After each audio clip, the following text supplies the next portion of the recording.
কি হয়েছে ঘটনাটা? তো কালকে আমরা একটা খবর পাইছি কতদিন দিকে একটা ইনসিডেন্ট হয়েছে। আমরা গেলাম, যাওয়ার পরে শুনলাম যে একটা বাচ্চা মেয়ে নাকি তার সাথে খারাপ কাজ হয়েছে। আমরা আসামির নাম টানো পাইছি, আসামিও আমরা অ্যারেস্ট করছি, হেফাজতে আছে। আজকে আমরা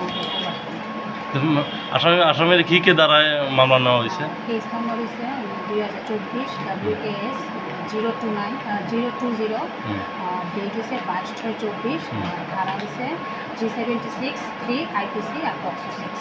আচ্ছা ম্যাডাম, আসামের নামটা কি? শ্যামল দাস, শ্যামল শুক্ল দাস, স্বপন শুক্ল দাস, 55 বছর। আর বাবার নাম মৃত Shyamacharan Shukla Das. Thank you madam. কি হয়েছে ঘটনাটা? তো কালকে আমরা একটা খবর পাইছি কতদিন দিকে একটা ইনসিডেন্ট হয়েছে। আমরা গেলাম, যাওয়ার পরে